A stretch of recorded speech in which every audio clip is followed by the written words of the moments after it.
தணிக்கை சான்று பெறுவதில் சிக்கல் நீடிக்கும் நிலையில் வரும் 9ஆம் தேதி வெளியாகவிருந்த விஜயின் ஜனநாயகன் திரைப்படம் ஒத்திவைக்கப்படுவதாக தயாரிப்பு நிறுவனம் அறிவித்துள்ளது. இப்ப என்ன பண்றது? அதான் சாவு ஊந்து போச்சே. எல்லாரும் சாப்பிட்டு சாப்பிட்டாங்க சார். அண்ணா வாங்க, உனக்கு தெரியுமா?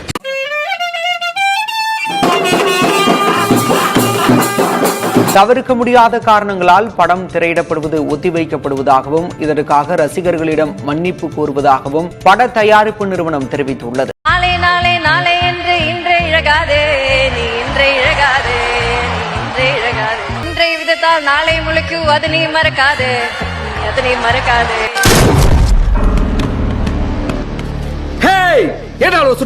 எப்படிப்பா இதெல்லாம் கேட்க முடியும்? சரி, உன் சைட்லயும் ஒரு நியாயம் இருக்கு.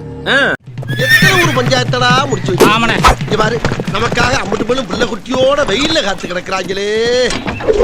விஜயோட பேச்சு சார் மலேசியா ஈவென்ட்ல, ஒரு ஒளி ஒன்று பிறக்கும், அந்த ஒளி நம்மளை வழி நடத்தும். அவங்களுக்கு ஒரு பிரச்சனைனா நான் வீட்டு வாசலுக்கு போறேன், அடுத்த 33 வருஷம் அவங்களுக்கு நான் சேவை பண்ண போறேன். 33 வருஷமா மக்கள் அவருக்கு பேர் புகழ் கீர்த்தி எல்லாத்துலயும் உச்சத்துல வச்சாங்க. அந்த மக்களுக்கு அவர் என்ன செய்யறாரு பாப்போம்.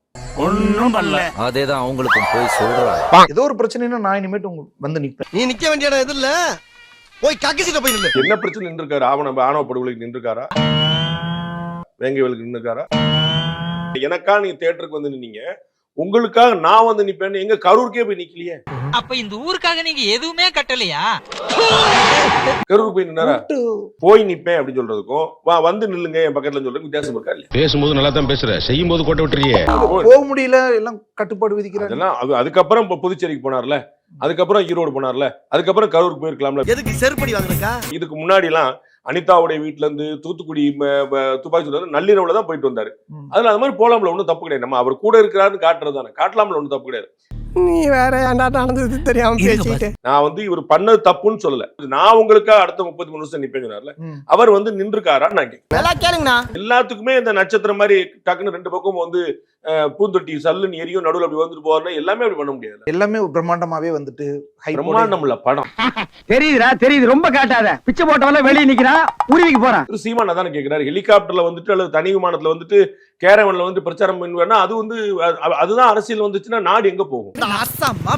அதுதான் வந்து நிப்பேன் அப்படிங்கிறது அங்கதான கேள்வி வருது. இதெல்லாம் வேஷம். வேஷமா என்ன மோசமா? சூழல் அப்படி மாறி இருக்கு. இவர் மாதிரி ஒரு ஸ்டார் வேல்யூவான ஆள் அவர் பொய் சொல்றாரு, ஏமாத்துறாரு நான் சொல்றேன். நான் அவர் வந்து நிப்பேன்னு சொன்னாரு, அது என்னதுன்னு கேட்டேன். இனிமேட்டா இருக்கும் சார். தேர்தலுக்கு தேர்தலுக்கு இந்த படம், இந்த பேச்சுக்கள் இதெல்லாம் சார் நண்பர்கள் இல்லாட்டா கூட பரவாயில்ல, எதிரிகள் இருக்கணும் அப்படின்னு சொல்றாரு. அது ரொம்ப பழைய ஒரு டயலாக், பழைய காமெடி. ஒரு கதை ஒண்ணு சொன்னாரு, சுத்தி விட்டு கதை கடைசியில் அந்த கொடை வருது அப்படின்னு சொன்னாரு. அவனுதான் மண்டல அடிபட்டு மரக்கணிச்சுன்னு தெரியும்ல. எல்லாம் உதவி செய்யுங்க, ரொம்ப பழைய கதை. அது மாதிரிலாம் படங்களே வந்துருச்சு, அது மாதிரி சினிமா வந்துருச்சு. படம் ஒரு ஒரு எந்த மாதிரி இம்பாக்ட கொடுக்குன்னு பாக்கணும். அதுவே ஏதோ பகவான் கேசரி அத வேற ஞாபகப்படுத்திட்டீங்க. நெஞ்சமெல்லாம் பொண்ணு அறக்கு தம்பி அந்த மாதிரி இருக்குன்னு ஒரு ஏகப்பட்ட குரூப் ஒருத்தர் எனக்கு அனுப்பி இருக்காரு. மேல விஜய் படம் ஓடுது, அதே பிரேம்ல கீழ பகவான் கேசரி ஓடுது. பகவான் கேசரி. சினிமாக்கு வரியா? ரீமேக் தானே. அப்புறம் அந்த படம் கதையை எடுத்து பண்ணா அப்புறம் அப்படி அதுதான் சொல்ல, இந்த கேசரிக்கு தான் இவ்வளவு வந்தா தானே கேக்குறாங்க. ஏண்டா சனியனே, இந்த கர்மத்தை ராத்திரி பூரா உட்கார்ந்து ஒட்டிக்கிட்டு இருந்தியாக்கா? டிகிரி இது நீ நினைக்கிற மாதிரி நார்மல் அண்ணன் படம் இல்லடா, இது கேசரிடா. என்னடா பெரிய கேசரி கேசரி கேசரி? என்ன பூச்சாண்டி காட்டுறீங்களா? என்ன பயமுத்துறீங்களா? என்ன இது வரைக்கும் யாரும் ரீமேக் படம் பார்த்ததே இல்லையா? இல்ல அண்ணன் படம் ரீமேக் படம். அவருடைய படம் அதிரி புதிரியா வெற்றி பெற்றுச்சுன்னா அவருக்கு நேரம் நல்லா இருக்கு, அவர் தொட்டதெல்லாம் துலங்குது, 2026 அவருக்கு தான் அப்படின்னு ஒரு பெரிய கேங் கிளம்பு. அதெல்லாம் நடந்தாதானே. செங்கோட்டையன் சொல்றாரு, இந்த ஜனநாயகம் அரசியலோட சேர்த்து தான் பேசுறாரு. இங்க இவ்வளவு பிரச்சனைகள் இருக்கு, இதெல்லாம் சரி செய்யறதுக்கு ஜனநாயகன் வருது. யாரு கண்டுக்காதீங்க. இது சிடி நிர்மல்குமார் உள்ளிட்டவர்கள் எல்லாம் போடுறாங்க. சென்சார் பிரச்சனை, சர்டிபிகேட் எல்லாம் கொடுக்க பரிந்துரை எல்லாம் செஞ்சுட்டாங்க, ஆனாலும் இன்னும் கொடுக்க மாட்டாங்க சர்டிபிகேட்.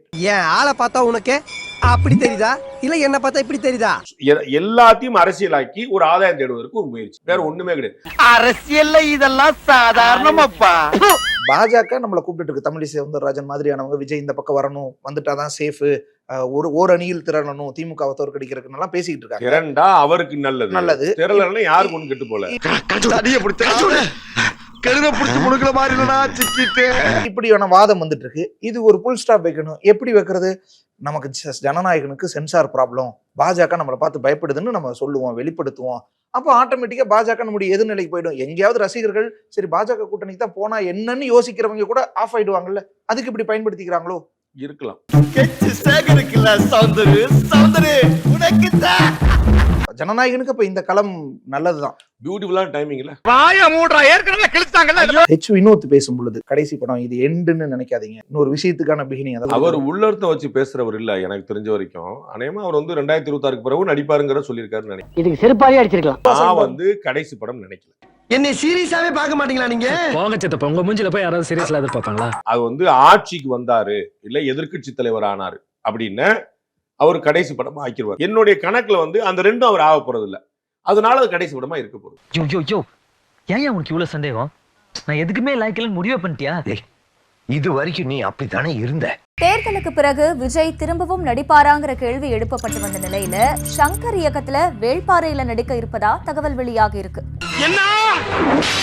ஜனநாயகன் படம் தான் தன்னோட கடைசி படம்னு விஜயே சொன்னாலும் வர்ற ஜூன் மாசம் அவர் மேக்கப் போட்டு கேமரா முன்னால நிக்க போறாரு பாருங்கன்னு கோடம்பாக்கத்துல பெட்டு கட்டாத குறையா பேசிக்கிறாங்க. சொல்லிட்டு நான் 1000 ரூபாய் பந்தயம் கட்டினானே, குதிக்க மாட்டான்னு 2000 ரூபாய் கட்டினானே. நீங்களே சொல்லுங்க, நான் குதிப்பானா குதிக்க மாட்டானா? சங்கர் உரிமை வாங்கி வச்சிருக்கிற வேள்பாரி கதையில தான் விஜய் நடிக்க போறாருன்னு சொல்றாங்க. அந்த ஆள் என்ன சொன்ன? திரும்பி போற ஐடியாவே இல்ல. ஏன்ட்ட என்ன சொன்ன? ஐ ஆம் கமிங். பகையில்லாம போறீங்க. 3 மாசத்துக்கு முன்னால விஜய அவரோட பட்டினப்பாக்கம் வீட்டுல வேள்பாரியை எழுதின சு வெங்கடேசன் எம்பி சந்திச்சு பேசி இருக்காரு. அப்ப கதைய பத்தின இன்னும் சில விவரங்களை கேட்டு தெரிஞ்சுக்கிட்ட விஜய் மனசுக்குள்ள திரும்ப நடிக்கிற முடிவுக்கு வந்துட்டாருன்னு சொல்றாங்க. திரிசாவை கரம்பிடிக்க கனவுகளோடு வந்து கண்டமானதால் மீண்டும் தன் கிராமத்துக்கு சிறகுடிந்து செல்கிறது. இது தவிர வேள்பாரிக்காக விஜய்க்கு பேசப்பட்டிருக்கிற சம்பளம் இதுவரைக்கும் யாரும் வாங்காத தொகைன்னு சொல்றாங்க. விஜய் சங்கர் சந்திப்பு கூட நடந்துட்டு தான் சொல்றாங்க. என்னோட அடுத்த எய்ம் நந்தாரா ஆல்ரெடி டிசைட் பண்ணியாச்சு. என் நெஞ்சில் குடியிருக்கும். ஸ்டார்ட் பண்ணு.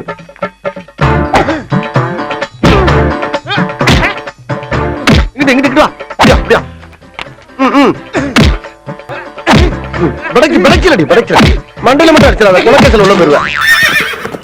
சரியா? உங்க வீட்டு பிள்ளையா நினைச்சு எல்லாரும் என்னை மன்னிச்சிருக்க.